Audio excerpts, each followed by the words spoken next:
ठीक है। इनके बीच की जो नमी युक्त उपजाऊ भूमि होती है उसे हम क्या कहते हैं, दोआब कहते हैं। ठीक है।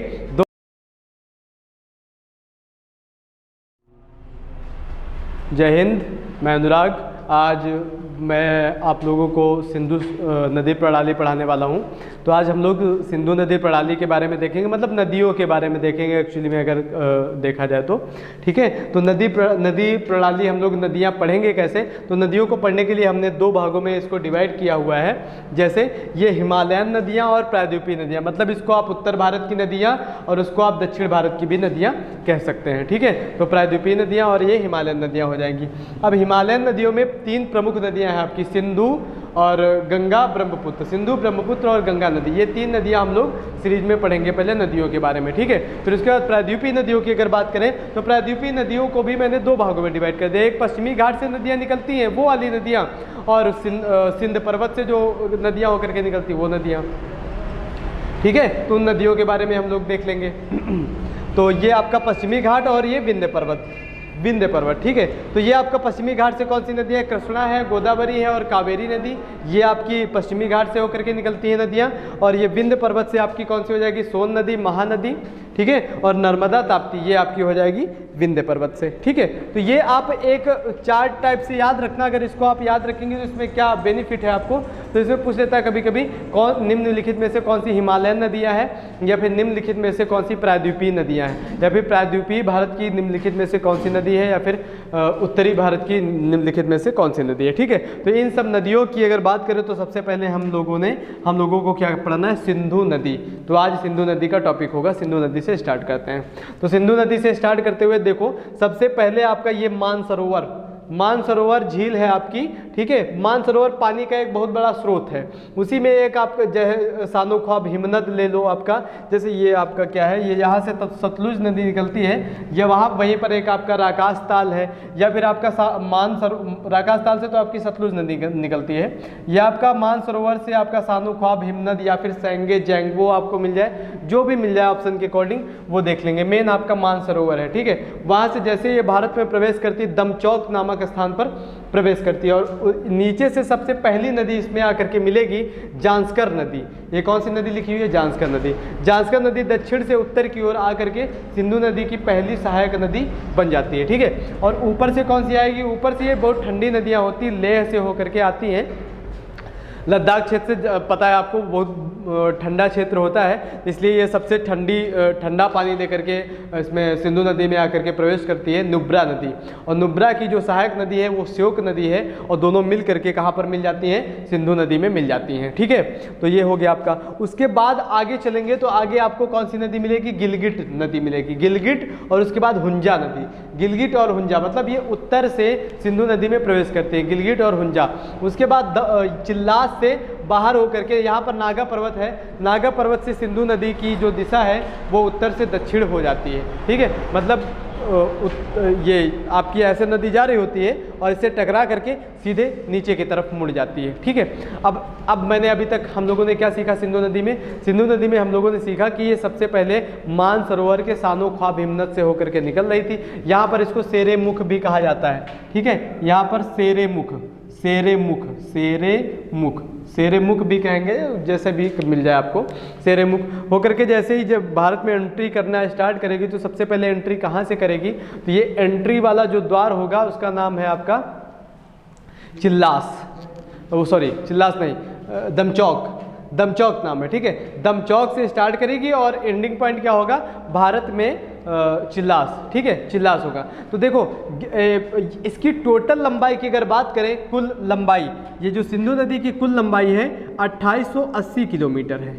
2880 किलोमीटर टोटल लंबी है, जो भारत में 1130 किलोमीटर ही मात्र बहती है। 1130 किलोमीटर। अब 1130 किलोमीटर का मतलब कहाँ से कहाँ तक, दमचौक से चिल्लास तक। ठीक है। तो ऊपर से सबसे पहले नीचे से कौन सी नदी, पहली सहायक नदी कौन सी थी, जांस्कर नदी। ऊपर से श्योक और नुब्रा नदी, उसके बाद आपका गिलगिट और हुंजा नदी। ठीक है। उसके बाद ये चली जाएगी बाहर, और बाहर जाकर के ये नीचे अरब सागर में जाकर के विलुप्त हो जाती है। ठीक है। उसके बाद नीचे से इसकी सहायक नदी पंचनद इसमें मिलती है। पंचनद से क्वेश्चन आता है, निम्नलिखित में से कौन सी पंचनदियों का समूह है, पंचनद का समूह है या फिर नहीं है। तो इसमें सबसे पहली आपकी सहायक नदी हो जाएगी झेलम, झेलम, ये देखो यहाँ से झेलम नदी सबसे लंबी नदी है आपकी, चिनाब नदी सबसे लंबी नदी, इसको हार्ड डार्क लाइन से कर दिया है। चिनाब नदी सबसे ज़्यादा पानी लेकर के सिंधु नदी में आती है, चिनाब नदी, ठीक है। और चिनाब नदी की सहायक नदी झेलम नदी कह लेंगे, या फिर झेलम और चिनाब किसकी सहायक नदी है, सिंधु नदी की सहायक नदी है, कैसे भी करके क्वेश्चन आए। उसके बाद रावी नदी भी इसमें आकर के मिल जाती है।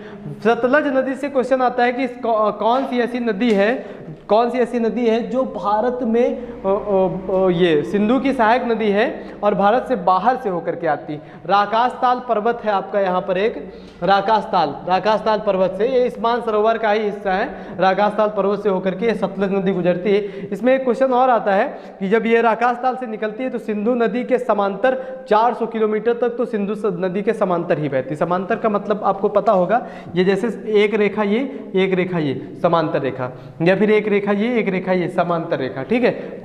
रेल की जो पटरियाँ होती है वो समांतर ही बिछी होती हैं।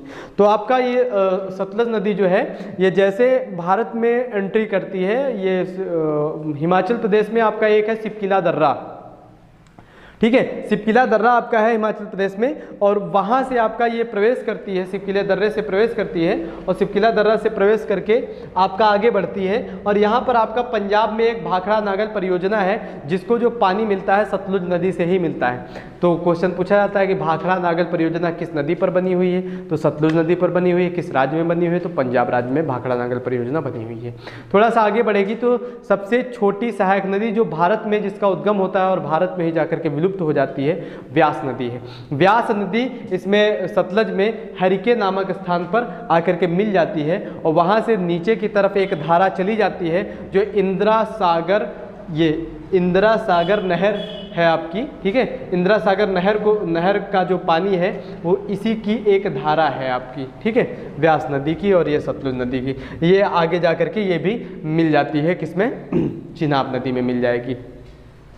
अब उसके बाद क्वेश्चन आता है आपका कि ये जो चिनाब, ये झेलम, चिनाब, रावी, व्यास, सतलुज, ये जो पांचों नदियां हैं, मतलब ये पंचनद हैं, ये सिंधु में कहाँ पर जाकर के मिलती हैं। ये जो पंचनद हैं ये सिंधु में मिट्ठनकोट बहावलपुर के पास में जाकर के मिलती हैं। मिट्ठनकोट, ये यहाँ पर मिट्ठनकोट बहावलपुर है आपका, बहावलपुर, ठीक है, बहावलपुर, मिट्ठनकोट बहावलपुर, और ये आपका पाकिस्तान में पड़ता है, ठीक है। पाकिस्तान में आपका पड़ेगा मिट्ठनकोट बहावलपुर, वहाँ पे जाकर के ये पांचों नदियाँ मिल जाती हैं। तो ये क्या बोलते हैं, अब भारत में देखो 2880 किलोमीटर इसकी लंबाई है, और भारत में इसकी लंबाई 1130 किलोमीटर है। तो क्या था कि इसमें मतलब ये एक समझौता हुआ था, विश्व बैंक ने समझौता करवाया था 1960 में, 19 सितंबर 1960 में। 19 सितंबर 1960 में एक समझौता हुआ था भारत और पाकिस्तान के बीच में कि कुछ नदियाँ भारत को दे दी जाएंगी और कुछ नदियाँ पाकिस्तान को दे दी जाएंगी। तो इसमें आपका क्या था कि 80% पानी जो दिया गया था वो दिया गया था पाकिस्तान को, और 20% पानी दिया गया था भारत को। भारत को इनमें से क्वेश्चन मेन ये आता है क्वेश्चन कि निम्नलिखित में से कौन सी नदी भारत को मिली थी या फिर कौन सी नदियाँ पाकिस्तान को मिली थी। तो सिंधु, झेलम, चिनाब, सिंधु, झेलम और चिनाब ये तीन नदियाँ जो थी पाकिस्तान को दी गई थी, और रावी, व्यास, सतलुज ये जो तीन नदियाँ हैं किसको दी गई थी, भारत को दी गई थी। अरे बात समझे। तो क्वेश्चन कभी कभी घुमा करके पूछ लेता है। घुमा करके कैसे पूछेगा, जैसे सिंधु, झेलम, चिनाब, तो सिंधु, झेलम, चिनाब किसको मिली थी, पाकिस्तान को मिली थी। तो इस पे अधिकार किसका ज़्यादा होगा, पाकिस्तान को अधिकार ज़्यादा होगा। अब पाकिस्तान को अधिकार ज़्यादा होगा तो पाकिस्तान को मिला था 80% पानी, अर्थात 80% पानी सिंधु, झेलम, चिनाब का 80% पानी कौन यूज करेगा, पाकिस्तान यूज करेगा। 20% कौन यूज करेगा, भारत यूज करेगा। मतलब उन नदियों का 20% भारत यूज करेगा।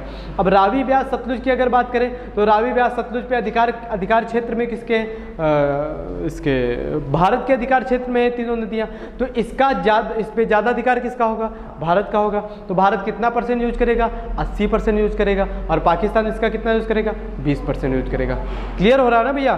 तो मेन कब हुआ था आपका, 19 सितंबर 1960 को हुआ था। ये देखो ऊपर मैंने लिखा हुआ है ये, अच्छा ये डेट ये नहीं पढ़ा हुआ है ना, 19 सितंबर 1960 को हुआ था भारत और पाकिस्तान के बीच में। इसमें आपसे मेन बस ये क्वेश्चन पूछा जाएगा कि भारत को कितना % पानी मिला था, तो 20%, पाकिस्तान को कितना मिला था, 80% मिला था। मतलब ये है कि ये सिंधु, झेलम, चिनाब ये बड़ी बड़ी नदियाँ हैं और इनमें ज़्यादा जल का स्तर है, तो इसलिए आपको ये पाकिस्तान को ज़्यादा पानी मिल जाता है और भारत को थोड़ा सा कम मिल जाता है ना। ठीक है।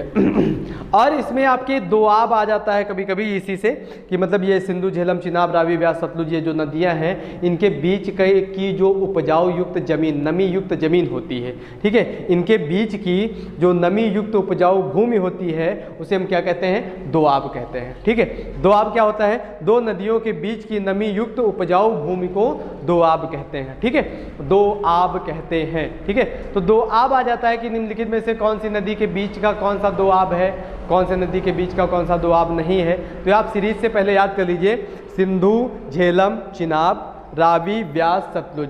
सिंधु, झेलम, चिनाब, रावी, व्यास, सतलुज।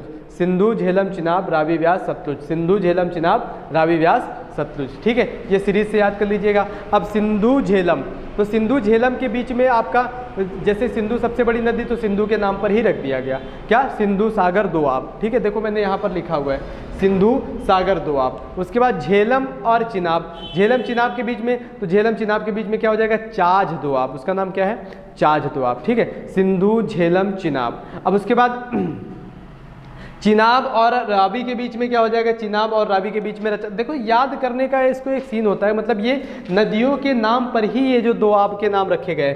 जैसे सिंधु झेलम में सिंधु आपकी बड़ी नदी, तो सिंधु के नाम पर सिंधु सागर दोआब। ठीक है, उसका झेलम और चिनाब के बीच देखो इसका चा ले लिया, इसका झा ले लिया, तो चाझ दोआब, चाझ दोआब। उसके बाद चिनाब और रावी के बीच में क्या हो जाएगा, रा इससे ले लिया और चना इससे ले लिया, तो रचना दोआब। ठीक है, रचना दोआब। और इसमें उसके बाद रावी और व्यास के बीच में क्या हो जाएगा, बारी दोआब हो जाएगा।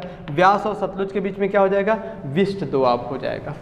ठीक है, विष्ट दोआब। तो आपको ये दोआब याद रखना, दोआब होता क्या है, दो नदियों के बीच में बीच की उपजाऊ युक्त जमीन को, मतलब नमी युक्त जमीन होती है वो उपजाऊ होती है, उपजाऊ भूमि को क्या कहा जाता है, दोआब कहा जाता है। ठीक है ना, तो बस इतना आपको याद रखना है। इसके बाद हम लोग ब्रह्मपुत्र और क्या बोलते हैं ब्रह्मपुत्र कवर कर लेंगे, और उसके बाद आपको क्या कवर करवा दिया जाएगा, ब्रह्मपुत्र के बाद गंगा नदी कवर करवा दिया जाएगा। उसके बाद ये नदी, दर्रा पढ़ाएं कि नहीं पढ़ाएं, अभी दर्रा पढ़ा चुके हैं, इसमें नहीं पढ़ाया अभी।